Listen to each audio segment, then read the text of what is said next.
السلام علیکم، خبرنامے کا آغاز کریں گے سرخیوں سے۔ بوڈو معاہدے کو فوری منسوخ کرنے کا مطالبہ، آسام متاثرین کے لیے 2000 کروڑ روپے امداد کی ضرورت، لوک سبھا میں بیرسٹر اویسی کی ولولہ انگیز تقریر۔ مجالس مقامی کے انتخابات 2001 کی مردم شماری کے مطابق منعقد کرنے کا مسئلہ، عدالت سے رجوع ہونے حکومت کا فیصلہ۔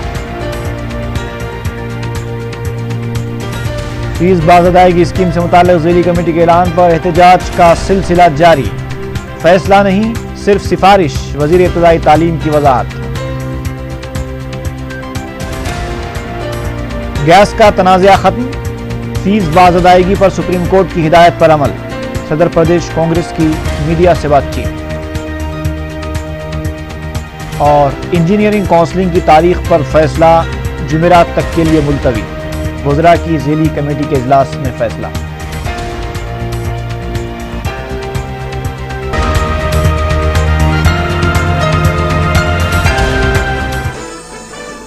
اور اب خبروں کی تفصیل۔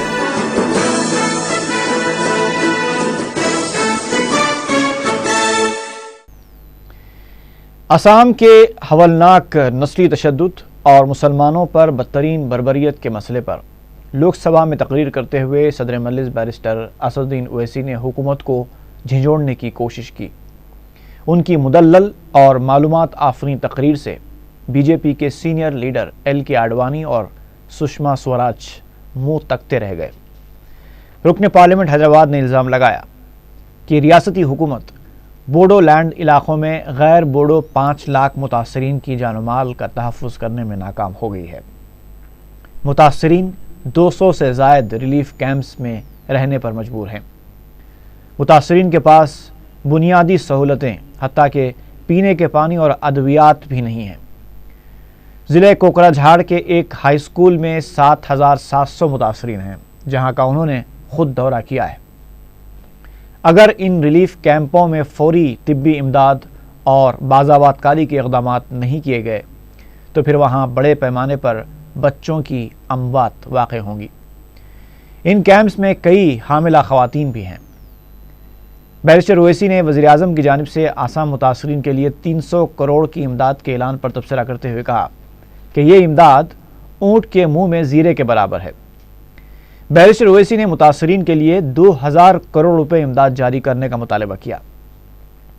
انہوں نے مرکز سے مطالبہ کیا کہ وہ نیشنل رورل ہیلتھ مشن اور ICDS کو متاثرہ علاقوں میں مستحکم کرے اور متاثرین کو طبی امداد پہنچائی جائے۔ انہوں نے حکومت سے یہ بھی مطالبہ کیا کہ بوڈو سے جو معاہدہ کیا گیا ہے وہ فوری منسوخ کیا جائے۔ صدر مجلس نے بتایا کہ BT-80 کے جو مسلح دستے ہیں ان کے پاس جدید اور عصری آلات ہیں، فوری یہ ہتھیار ان سے واپس لیے جائیں۔ بیرسٹر اویسی نے الیکشن کمیشن کے سابق سربراہ کے ایک اخبار میں مخالف مسلم مضمون پر بھی شدید اعتراض کیا۔ انہوں نے سوال کیا کہ جب ایک دستوری ادارے کا سربراہ اس طرح کی مسلمانوں کے خلاف زہر افشانی کر سکتا ہے تو پھر وہ کیسے آزادانہ اور شفاف الیکشن کروا سکتا ہے؟ رکن پارلیمنٹ حیدرآباد نے کہا کہ اگر حکومت متاثرین کی امداد اور بازآباد کاری کے کام نہیں کرے گی تو پھر وہاں کا متاثرہ مسلم نوجوان تخریب کاری پر مجبور ہو جائے گا۔ بیرسٹر اسد الدین اویسی نے ایل کے اڈوانی پر شدید تنقید کی اور ان کی تقریر کا حوالہ دیتے ہوئے کہا کہ وہ سپریم کورٹ کے فیصلے کی ان عبارتوں کا ہی حوالہ دے رہے ہیں جو ان کے نظریات کی عکاسی کرتے ہیں۔ رکن پارلیمنٹ حیدرآباد نے سوال کیا کہ جب بنگلہ دیش کی تشکیل ہوئی تھی تو اس وقت بنگلہ دیش کی آبادی 3 کروڑ مسلمان اور 2 کروڑ ہندوؤں پر مشتمل تھی۔ آج وہاں 13 کروڑ مسلمان اور صرف 1.5 کروڑ ہندو ہیں۔ ہندوؤں کی اتنی تعداد کم کیسے ہوئی؟ وہاں کے ہندو کہاں چلے گئے؟ اسد الدین اویسی جی۔ Sir, the July 20th incident cannot be looked into in isolation. What happened on July 6th and 19th should also be looked into and read into, because immediate conclusion on July 20th incident is not right. I charge the state government for completely failing in protecting the lives and properties of non-Bodos living in BTC area. As a result of that, 5 lakh non-Bodos, majority of them are Muslims, are living in 200 odd relief camps where there is no clean drinking water, children are sick, there is no proper ration being given. And I see, sir, I have visited these places. I can give an example of Kama Dunga High School Relief Camp in Kokrajhar, where there are 7,700 people living. This school houses 400 students. Out of this 2,980 are children. You mark my words, in coming days, you will have wave of children dying in the relief camps. My request to you, to the government, is immediately strengthen the NRHM, immediately strengthen ICDS. This 300 crores which the Prime Minister has promised is peanuts, is what we say in Urdu, oot ke muh mein zira. Increase it to 2,000 crores. Let the State Chief Minister and the Health Minister sit in one room and solve the internal differences. Let the people of Assam do not pay the price of their internal power struggle. That is one of the reasons. Third point about rehabilitation. Rehabilitation cannot happen. Why? Because the BTC area, the borders are saying, we will not allow those people who do not have relevant property documents. As a result, what will happen to the land, to the laborers, to the tenants, land tenants? This is a violation of Section 4 of BTC MOU. Section 4 is a violation of that. Sir, in conclusion, I would say that the central government should immediately ensure that the state government provides relief to the children in those camps. There are many pregnant women over there. Provide safe drinking water. What is the point of a government functioning if it cannot provide even safe and clean drinking water, if it cannot provide medicines over there?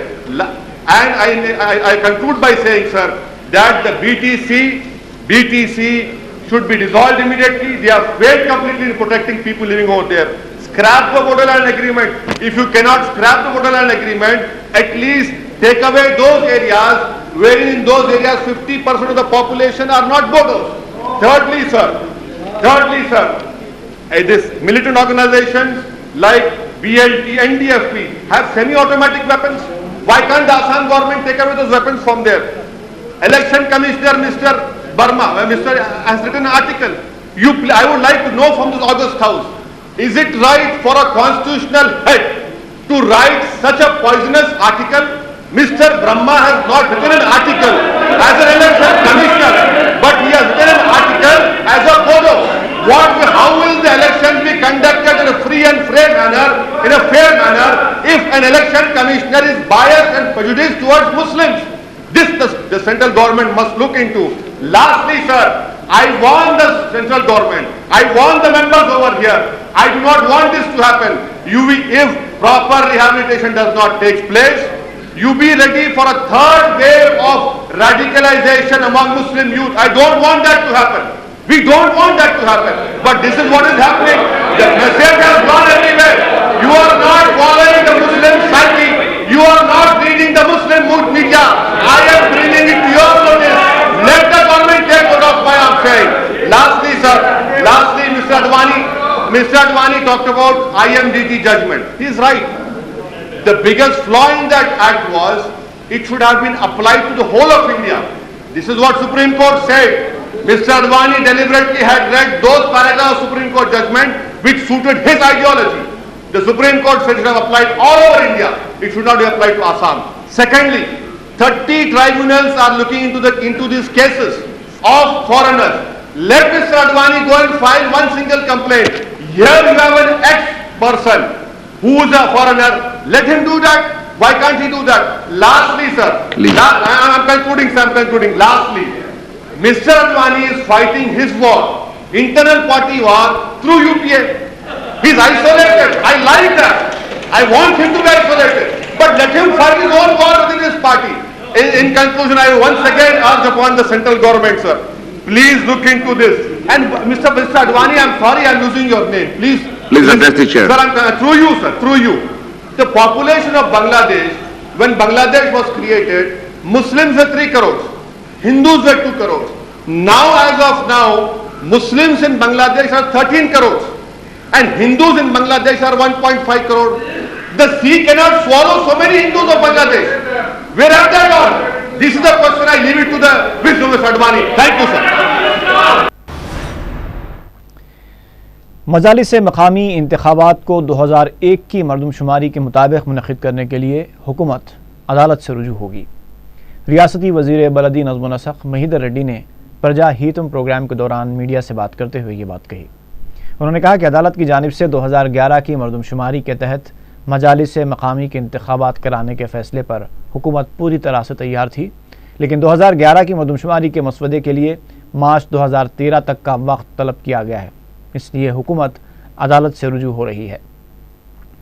وزیر موصوف نے HMDA اور DHMC کی کارکردگی پر روشنی ڈالتے ہوئے بتایا کہ غیر مجاز تعمیرات کو باقاعدہ بنانے کے لیے جو اسکیم شروع کی گئی تھی وہ کافی فائدہ مند ثابت ہوئی۔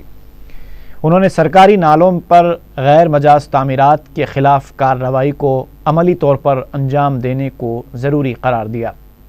مہیدر ریڈی نے بتایا کہ میٹرو ریل پروجیکٹ پر حکومت 2000 کروڑ روپے خرچ کر رہی ہے اور یہ پروجیکٹ 2017 تک مکمل ہو جائے گا۔ انہوں نے بتایا کہ اس پروجیکٹ کے اب تک 60 پلر تیار ہو چکے ہیں۔ ان کا کہنا تھا کہ شہر حیدرآباد کو درپیش پینے کے پانی کے مسئلے کی یکسوئی کے لیے حکومت کرشنا اور گوداوری سے پانی لانے کے لیے تمام ممکنہ اقدامات کر رہی ہے۔ انہوں نے بتایا کہ اس سلسلے میں ہٹکو سے قرض بھی حاصل کیا جا رہا ہے۔ وزیر موصوف نے بتایا کہ محکمہ بلدیہ میں تبادلوں پر عمل کرتے ہوئے 20% تبادلے عمل میں لائے گئے ہیں۔ اسمبلی کی پبلک اکاؤنٹس کمیٹی کے اجلاس میں آبپاشی پروجیکٹس کا مسئلہ چھایا رہا۔ اجلاس کے بعد میڈیا سے بات کرتے ہوئے کمیٹی کے رکن ای راجندر نے کہا کہ جلا یگنم اب دھنا یگنم میں تبدیل ہو گیا ہے۔ انہوں نے کہا کہ کلوا کرتی اور SRP کے علاوہ دیگر پروجیکٹس جنہیں 3 تا 5 سال کے دوران مکمل کیا جانا چاہیے تھا اب تک مکمل نہیں کیے گئے۔ انہوں نے کہا کہ آبپاشی پروجیکٹس میں کروڑوں روپے کی بے قاعدگیاں ہوئی ہیں۔ ای راجندر نے بے قاعدگیوں میں ملوث افراد کے خلاف کارروائی کرنے اور رقم ضبط کرنے کا بھی مطالبہ کیا۔ تیلگو دیشم کے جے پال یادو نے کہا کہ اجلاس میں آبپاشی پروجیکٹس کے پرنسپل سیکریٹری کی عدم شرکت سے آبپاشی پروجیکٹس کا جائزہ نہیں لیا گیا۔ انہوں نے اس بات کا دعویٰ کیا کہ آبپاشی پروجیکٹس 2014 تک بھی مکمل نہیں ہو پائیں گے اور اس کی ایک وجہ سے تخمینی لاگت میں بھی اضافہ ہو جائے گا۔ تاریخی مکہ مسجد اور مسجد باغ عامہ میں جنریٹرز کے لیے ریاستی حکومت کی جانب سے 50 لاکھ روپے منظور کیے گئے ہیں۔ مسجد باغ عامہ کا دورہ کرنے کے بعد ریاستی وزیر اقلیتی بہبود سید محمد احمد اللہ نے یہ بات بتائی۔ انہوں نے کہا کہ مسجد باغ عامہ میں دیگر مسائل کی یکسوئی کے لیے 9 لاکھ روپے منظور کیے گئے ہیں۔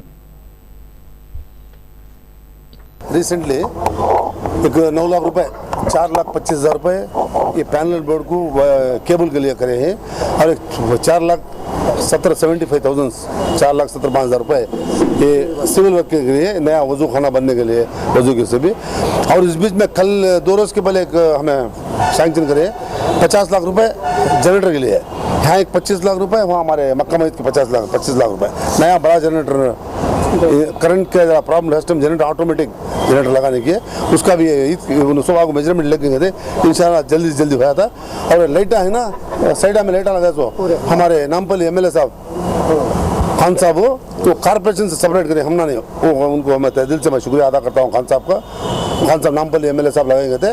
دوسرا ہمارا لائٹنگ ویٹنگ سب یہ ہمارے گورنمنٹ کی طرف سے، گورنمنٹ کی مینجمنٹ گورنمنٹ طرف سے کریں۔ گیس معاملے میں ملی عارضی راحت سے خوش ہونے کے بجائے اس مسئلے کے مستقل حل کے لیے حکومت کو 2008 میں کیے گئے معاہدے میں ترمیم کرنی چاہیے۔ میڈیا سے بات کرتے ہوئے رکن کونسل یادو ریڈی نے یہ بات کہی۔ ان کا کہنا تھا کہ معاہدے میں ترمیم ہونے کی صورت میں ہی مستقبل میں ریاست کے مفادات کا تحفظ ہوگا۔ یادو ریڈی نے کہا کہ خانگی کمپنیوں کے بجائے اگر سرکاری گیس پروجیکٹس پر توجہ دی جاتی ہے تو اس سے ریاست کو فائدہ ہوگا۔ خبروں کا سلسلہ جاری رہے گا وقت کے بعد۔